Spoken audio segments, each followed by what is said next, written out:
Hello everyone, I'm Wayne Totero with First Class Video Productions. And today I have Ronnie Sox and Dick Landy, two legendary Chrysler drag racers with me. Ronnie, take us back to 1968. Which started you with these Chrysler Hemis? Well, when Chrysler told me they were coming out with these cars, man, I couldn't wait to drive one of them. And I saw those little bitty springs you have in the back of them. I said, there's no way that work. And we went to Caesar County to run the first test. First time we had the clutch, you had to pull the wheels about that far, and I knew it was going to be a fun year. Dick, I know on the West Coast, it was probably a similar feat for you. You began racing with Fords for a while. How'd you come over to Chrysler?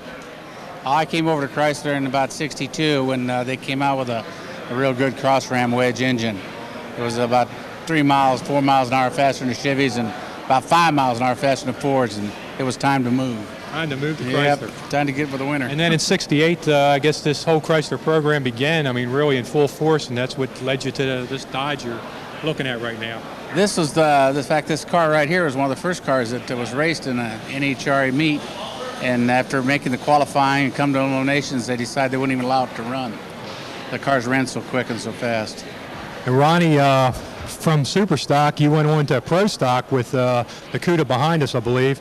I know you won a lot in Super Stock. What was your feat? What happened there in Pro Stock? Well, I won the championship the first year. I won the first NHRA championship with the Pro Stock car, and it was a fun car. We had converted our '69 car over to a car which was similar to the later model Pro Stock cars, and so I was pretty well ahead of the game.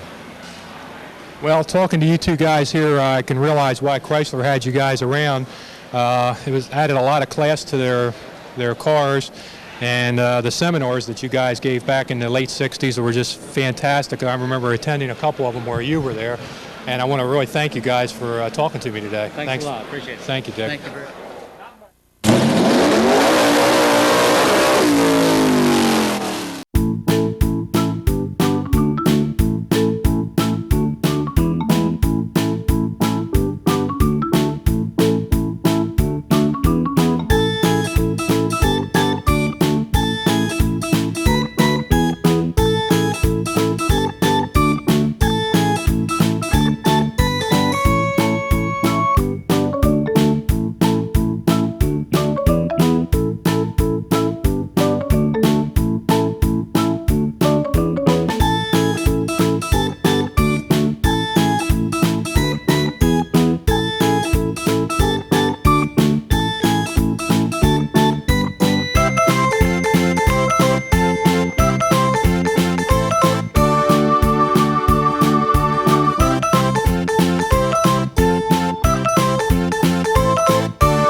Well, my name's Tom Hoover, and in the era when these cars were generated, my job was as engineering coordinator at engineering division at Chrysler, and the scenario was that Chrysler had been actively drag racing since 1961 or so. The predecessors to this package would have been cars like that, and then there was a 66 Street Hemi package car like Jerry Stahl's car. There was a 67 Street Hemi package car. This is the 68 model year package car, and it's rather revolutionary because I believe of all the package cars that were generated, the 68 car has the most power and the least weight. These cars became dominant, really, in Super Stock then when they became available, and particularly Ronnie Sox's car, with Ronnie driving. Helps to have a damn good driver. Best four-speed man there was, probably ever will be, in my opinion. and were dominant really in the program until the thing began to evolve into the pro stock type of thing. These cars became then in many cases the transitional piece into pro stock in 1969 or so, and then we got into the missile type activity and whatnot. But when it was agreed upon by product planning and engineering and so forth that this would be the package car, then Bob and I worked together in engineering at that time, and I gave Bob the job of being the project engineer on this package, and the project was carried out at Woodward Garage, the famous Woodward Garage. And this is Bob Tarozzi. So Bob, could you give us some details? It was my job to follow up, get some of the design work done, and plan the attack, so to speak, with respect to the prototype, which is what this car is. This is what we refer to as the test mule prototype. And at that point, it was winter. I can't remember the exact month, but it was winter time. So we packed up and went out to California, Irwindale. But on the way, we stopped at Hooker's because we didn't have a set of headers made yet. And we stopped off at Hooker's and had the headers made. And from there we went over to Irwindale and did the initial development work. We spent... My recollection of what was most challenging to Bob and the guys that were working for him was to get the front end geometry squared away. Most everybody knows that the K-members drop relative to the front longitudinals in order to allow the bigger engine to go in there. And I can remember the guys working their way through what it took then to get the front wheels to track correctly, okay, with Johnson rebound. And my recollection of your solution was to bring the steering arms down a ½ inch. Correct. Yeah, we did a toe like pattern, which is essentially measuring the toe steer through the wheel travel, and then established what was required, and we made new steering arms. That's correct. Then again, once we came back to Detroit, we began the procurement process, and once that was initiated and the vehicles, the build started at Hearst in, I think in March or something of that nature. And then I did oversee, to some extent, the building of the cars at Hearst's facilities. And we continued to do development work in this car for the rest of that year. This was an A990 Scoop. Yes. I still remember being over there with a pair of tin snips and some tape and stuff. And I think it would have been 4 inches. Yeah, see, another advantage of the Woodward Garage, even the boss can come over and work on the car. And of course, as soon as he left, we probably threw his stuff away. But still 4 inches. Look here. Yeah. There. I told you 4, right? 4 inches. There you go. I guess we didn't throw it away. This contour right in here is an A990 Scoop, and then it's we just sawed the back off. Yes. And I wanted to get it as far back from the leading edge as we could. Remember, about 6. Yeah. You know, you want to do what you can to get the bow wave reattached before you put the scoop in. And so if you bring it up here someplace, then it's going to miss a lot. Yeah. Yeah. A lot of fond memories. Yes, Tom, we all share those same fond memories. The 1968 Race Hemi program was ignited with this letter from Chrysler corporate headquarters to all Plymouth dealers. A similar letter was received by Dodge dealerships. The letter described in great detail what was to be the ultimate super stocker. Hearst Performance Company of Madison Heights, Michigan was contracted to complete the Hemi package. Past president of Hearst, Dick Chrysler, elaborates on Hearst's involvement. I was involved with the Chrysler Hemi Dart and Hemi Cuda program back in 1968. We built 150 cars for Chrysler Corporation back then when I was working for a company by the name of Hearst Performance, a company that I later ended up owning. The 150 Darts and Barracudas were built for drag racing and for no other reason, not intended for street use. There were 80 Dodge Darts that were all bought by Grand Spalding Dodge out of Chicago, and 70 Barracudas that were shipped to a number of dealers all over the country.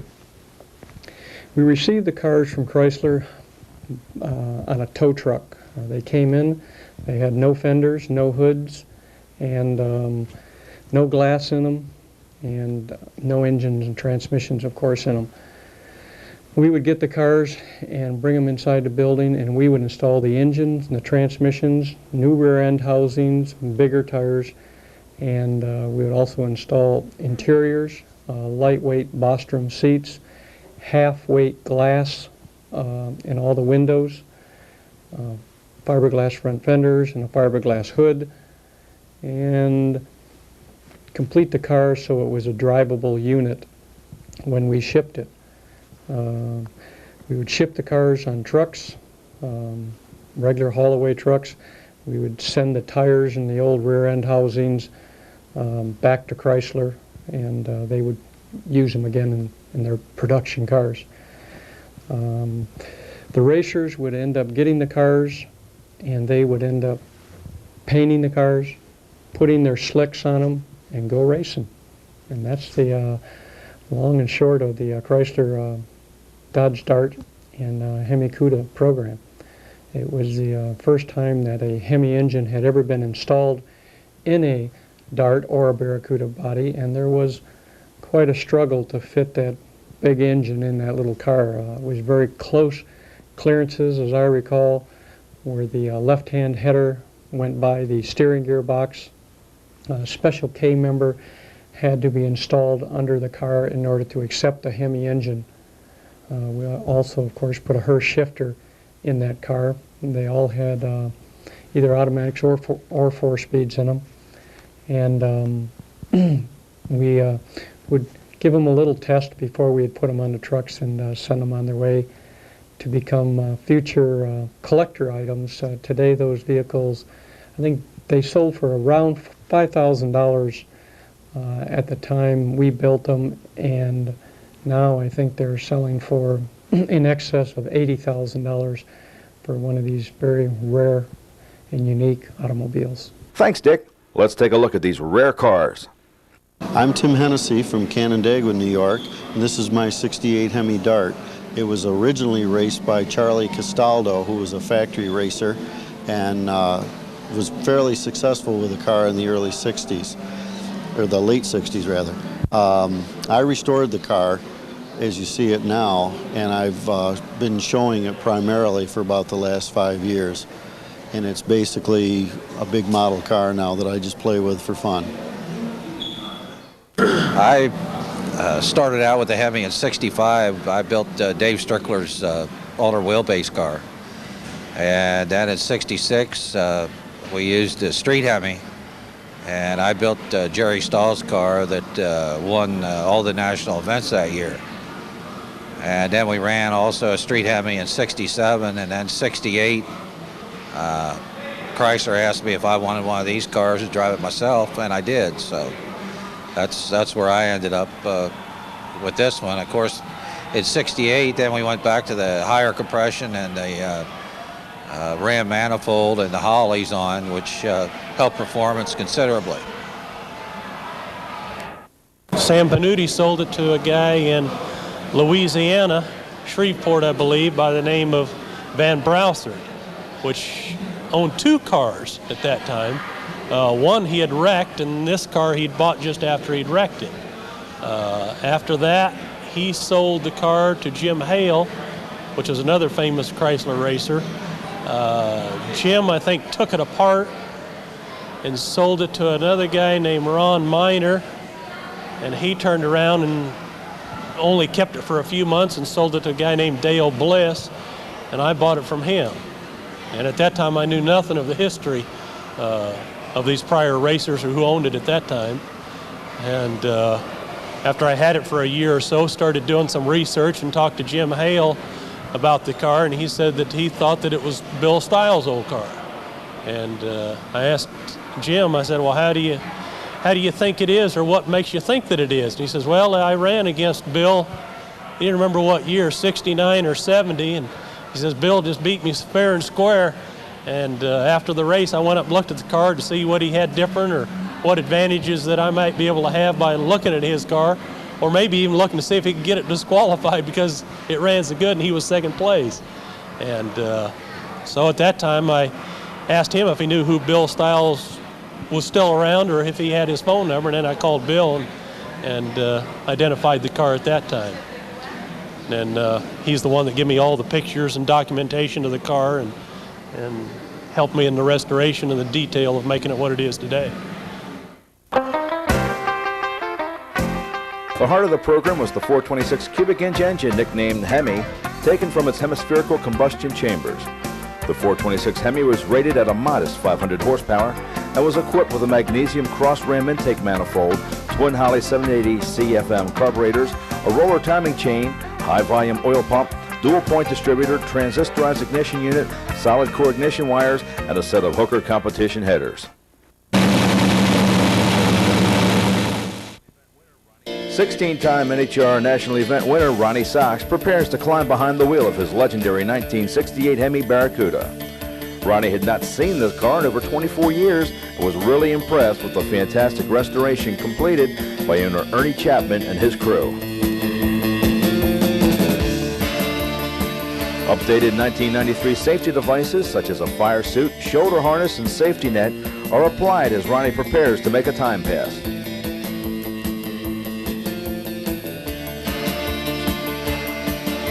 As Ronnie makes his way to the starting line, let's hear from Dandy Dick Landy. I'd like to thank Ed Vandersnick for bringing this car here. Now, that's, I understand, is one of your absolute original cars. Yeah, that car there is one that we didn't really race that car an awful lot ourselves. Fellow Bernie up in Northern California raced it for a while, and that car did a lot of sitting. But Ed did a tremendous job putting that car back to the way it was. I mean, it's very hard to take a car from 1968 and bring it back to its original form. He brought it back to its racing form and the way I raced it. It's still fully stock all inner fender wells. It's only got 10-inch tires on it, which is the maximum tire we could run in those days. And the funny offset wheels on it and all that to make the original Super Stockers run that way. But the only modifications to it really were the fancy chrome stuff on the outside of it, the paint job. But the engines in those days, their Super Stock engine in those days, were entirely different than they are today. Today you're allowed to really do a lot more work to the engine. And Ed decided it would be a lot better. He'd like just to have it really a true nostalgia car. Well, the car really looks great. It's really great to see you back in that car. Any chance you ever building a Super Stock A automatic car and coming out on the national scene? Or maybe even a semi-pro stock type car? Well, I don't think so right now. It's kind of fun to get in the old car and drive it. I say old car, but that car's like brand new. But it's fun to get in and drive it. It takes a little while to get reoriented to how everything is and what have you. The last cars I've driven were Lenkos or 4-speeds. That's an automatic. It's a little bit different to me, so it takes a few runs down the racetrack to get the feel of the whole thing. But it's a lot of fun to drive it. It kind of reminds you of what we were doing years ago. That's right.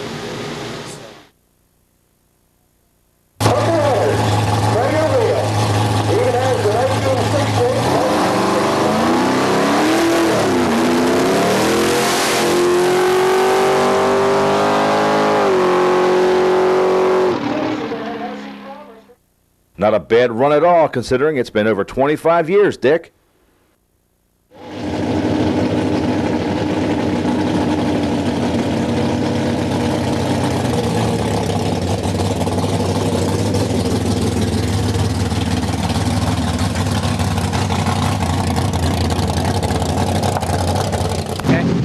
This is a 1968 car that we created for the Hot Rod Magazine meet in Riverside, California. I raced it there, and about 2 months longer I raced it. Then I went to a 4-speed. This is an automatic transmission car. But this particular car, I have not driven it since that day, about 30-some years ago, 27 years ago. So it was quite an exciting thing just now that they could run down the car. I wasn't familiar with it. The car ran quite a bit better after we ran it a little bit more. It's a little bit new, a little bit different than for what I'm used to nowadays. This is an original car. It's returned to its nostalgia period. It's not designed for actually really drag racing for today's standards. It was designed to be raced and run exactly the way we did in those days. It's a real nostalgia restored race car. Talk about nostalgia.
Well, guys, how did it feel? Fun, a lot of fun. I enjoyed it real much. It was a rush. I tell you, these cars here are harder to drive than the pro modifieds are. Little squirrely down there. After you get used to the speed, the pro modifieds actually drive easier than these. Ron, you gonna put it on the bumper next pass? Yeah, we might lean on it a little bit this next time.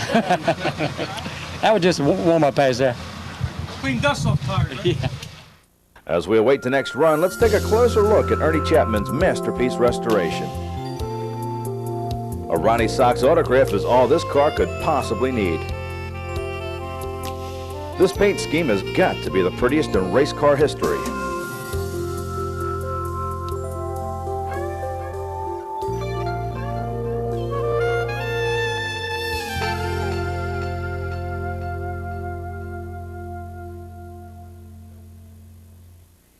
Ronnie looks really serious. Gold dust is everywhere.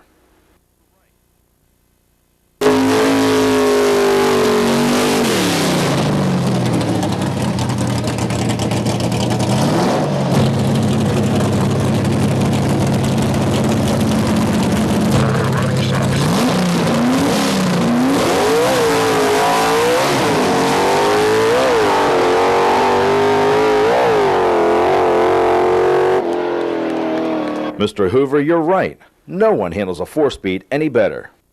My name is Roger Kern. I'm from Southington, Connecticut. I'm here for the 25th anniversary show.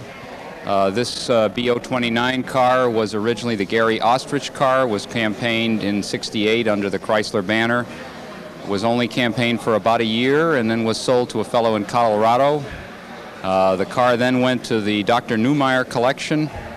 And after that, it went to NHRA racer Al Corda, who sold it to me about a year and a half ago.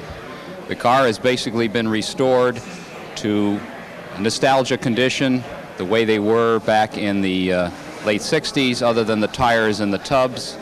And we now use the car strictly for show and nostalgia purposes. I'm Ken Montgomery from Jagantown, Pennsylvania, and this is our '68 CUDA. Bought it in '68 brand new, went out to Detroit, picked it up and brought it back, and we prepared it. I guess our biggest thing in '68 was the special match race down at Atco with Bill Jenkins, and we won that with 4 out of 5, and it was nice to beat Bill because he's an old Chevy man. And then went on from there, had a good success with the car. It really ran well through the years, and we raced it from '68 to '75. Raced it in Pro Stock, very successful in Pro Stock in the very beginning. We won 2 WCS meets in '70, York and Maple Grove. We ran it in NASCAR in '69 with the Ultra Stocks, and that was real good. Then when the Pro Stock started getting the Lencos and everything, we changed over to A-modified production, and it was real good. We run Bowling Green that first year. We got runner-up down there. We ran the Grand National. We got runner-up there. York, both years we won the Super Stock modified event. won Maple Grove's Money Trail and modified. So it's really been a fun car to drive. It's a 4-speed, and I guess that pretty much tells much what we've been doing. My name's Grant Benham. I'm from Bolivar, New York. I purchased a car in 1986 indirectly from Bob George, which owned and campaigned a car during the late 70s and early 80s. It's pretty well a second coat of paint on the car. I'd say it's probably as close to an unrestored Hemi Dart that there is in the area and probably in the country. It's got the original block in the car, which was put back in after the racing career ended in '86. I guess I can't say much more than that about it. It's just a nice car, and it's a pleasure to own a vehicle like this. My name is Don Fizel. I'm from DuBois, Pennsylvania. I've owned this Hemi Dart since 1988. It had 4 previous owners, all in North and South Carolina. James Morris was the original owner, who lived in Cherokee, North Carolina. I bought the car in '88 and have since restored it. It was a super stock car up until then. But we went to a lot of detail. The car is supposedly probably the best restored car in the country.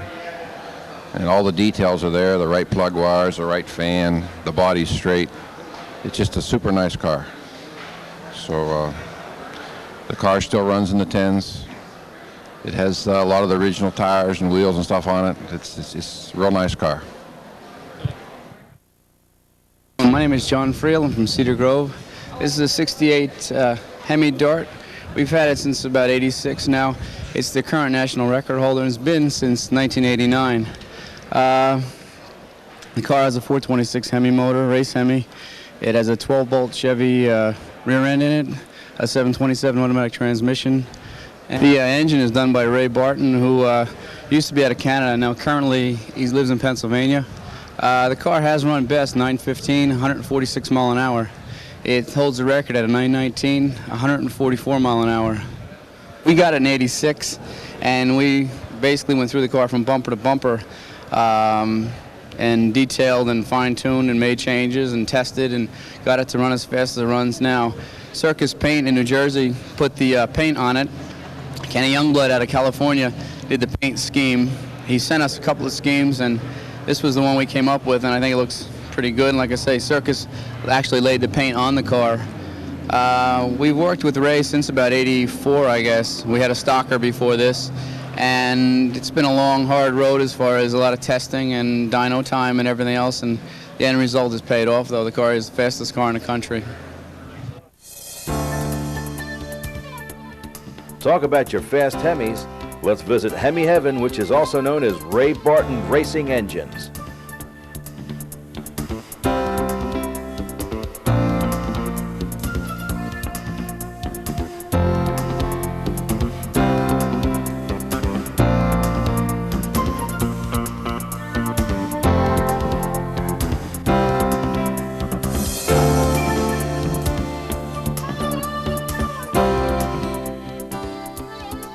Ray has more national records than any 5 Hemi engine builders.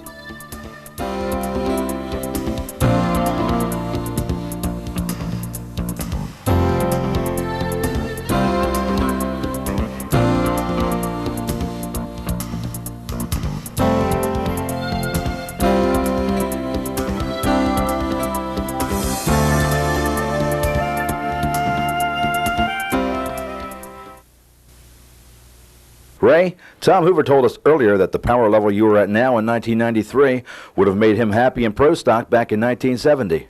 I think we're making really more power because in '73, from what I can remember, the Pro Stock cars ran 9.0s, 910 at 2,800 pounds, and we're going that fast now at 3,200 pounds. Still with the original valves, we don't have Dominators, we don't have a tunnel ram, we don't have a Lenko. The car is still pretty well the way it was in '68, except for the 4-link and the tires. That's the latest Superflow 600 flow bench with a Quadrant Scientific swirl meter for measuring swirl in the cylinder, which is part of the reason the cars are running faster now. That's a Storm Vulcan 85B. That's what we use to square deck the cylinder blocks and for surfacing cylinder heads. This is a Sun and CK10. It's the machine we use for honing the cylinder bores. And we also have the line hone and line bore attachment. Here we're installing steel main caps on a Chrysler 400 block. This is the newest state-of-the-art Sun and Guide and seat machine. You could do full radius seat with just a one angle blade instead of using stones. It seems to be a much better approach to doing things.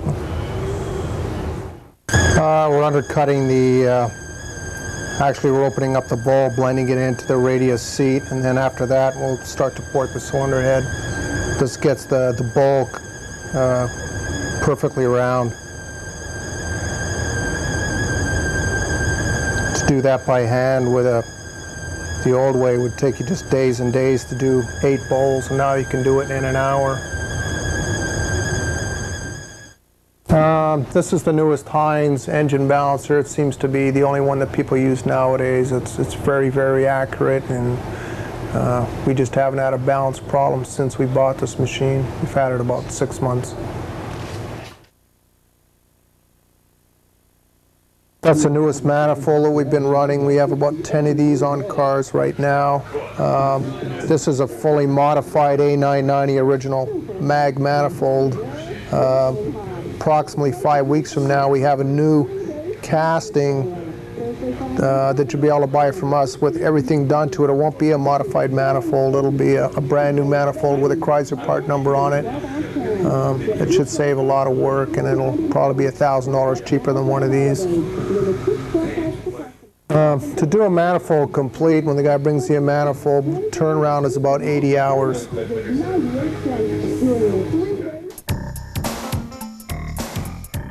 Ray says he has had great success using a Maladon gear drive. The valves are controlled with either Chrysler high-performance roller rockers or the Stage 5 design.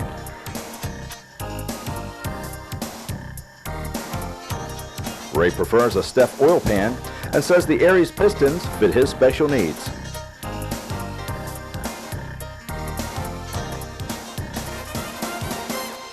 Ray, what hot tip do you have to give the Mopar enthusiast? Just stick to basics. It's always the same thing. Stick to basics. Okay. Ray, thanks a lot. We really appreciate it. Thanks. 2 days later, the engine is back under the hood, and Ray and Bucky are doing some last-minute tuning.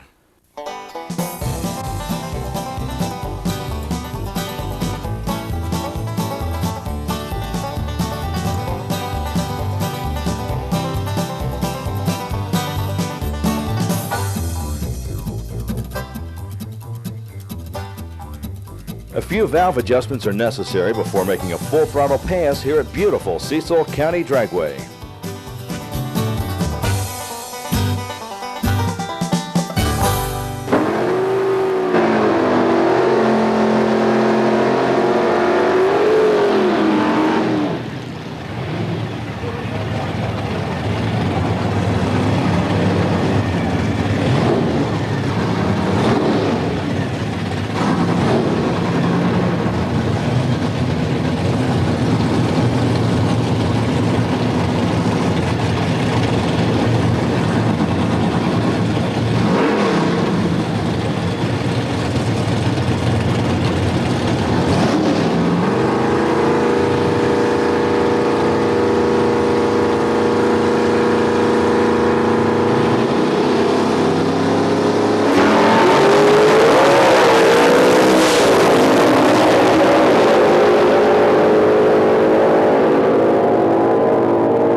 And I live in Bunker Hill, West Virginia. I own this super stock A automatic 68 Cuda that we built ourselves, me and Randy Smallwood and Rodney Trineri. Right now we're currently the national record holder in the 8th mile and the quarter mile. Went a 9:17 with a 5 at the Dutch Classic and a 5:80 in the 8th mile. My name's Jim Kramer. I own Psychotic Reaction. It was originally Bob Harrop 68 Superstock Barracuda. We was in partners with a guy named Leon Zern, and they ran it very little. Bob took it out maybe once or twice to the track, and then Leon bought his half of the car out. It's might have gone out once with Leon, and then it sat in the garage till about 1979. It still has original paint on it, original engine, transmission, even the fuel filter's original. It's got 0.3 of a mile on it. It's a 4-speed car. The car was then sold to a friend of mine, and I was there the day he brought it in. He bought it at a National Dragster, and that was in about 1978 or 9, and then I bought it from him in 1981. I've had it ever since, so I'm the third owner. Okay, my name is Mike Wilkowski. I'm from Waterbury, Connecticut, and this is my car.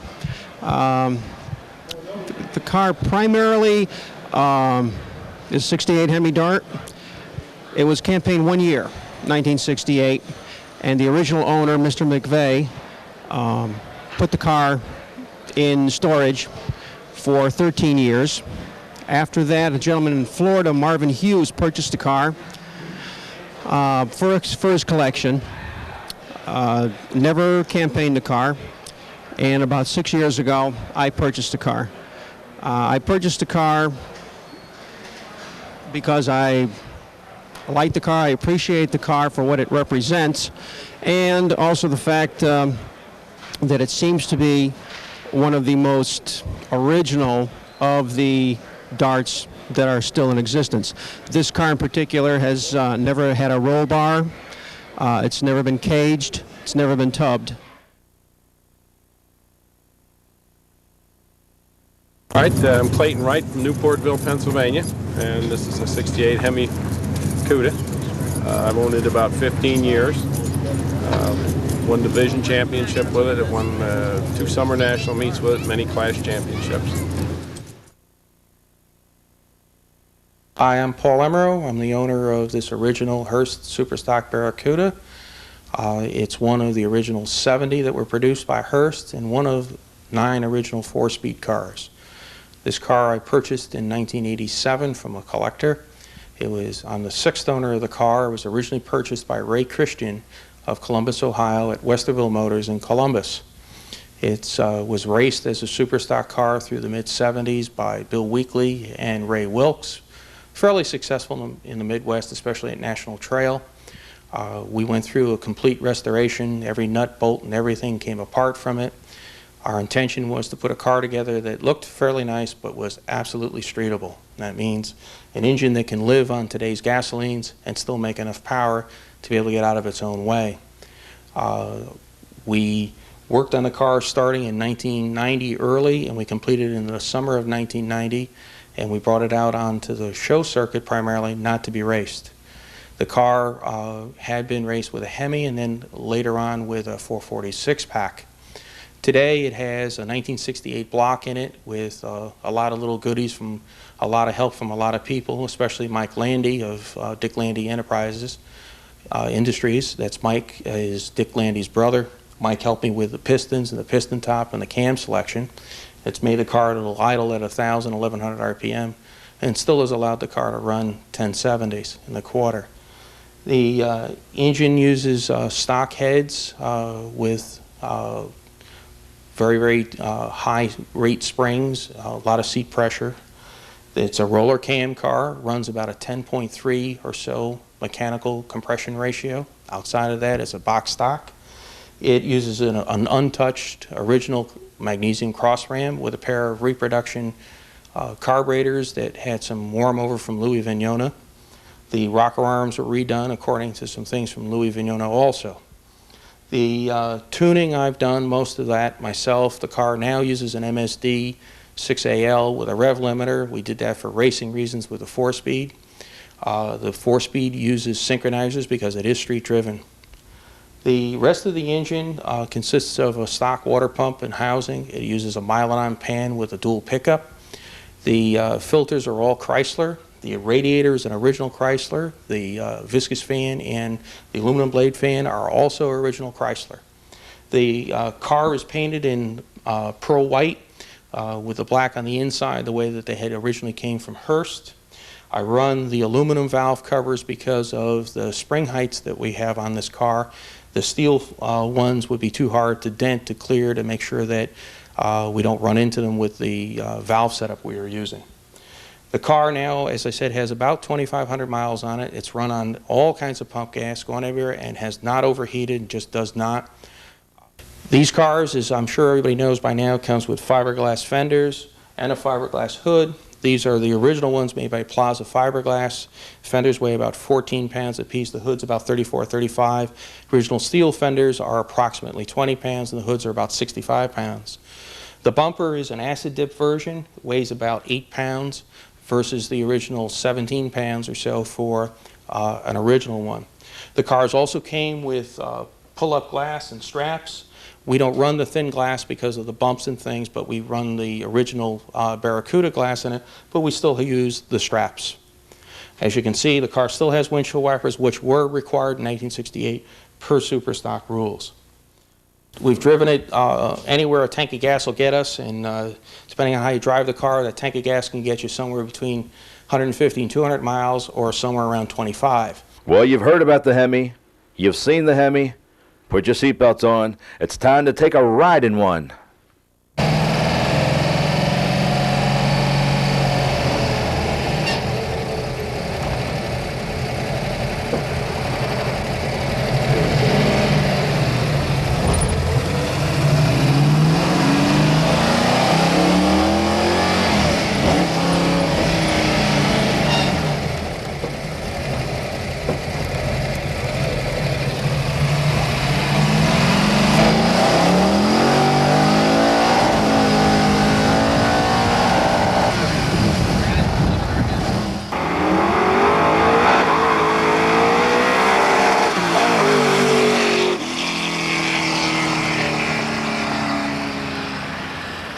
Now that's cruising at its best. Thanks, Paul. Before we go, let's take one more look at John Friel's Hemi Dart in action at the Dutch Classic.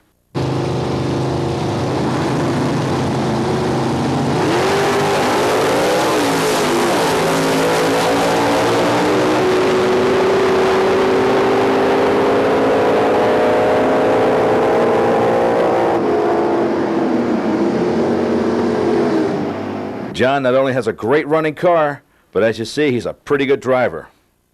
This old girl's got a few more ponies left in her, baby, and I think it's going to be exciting still to watch the fastest production American car evolve still further. Guys are in the 8s now. You know, I don't know whether they've gone 150 yet, but they will, and there's more power coming.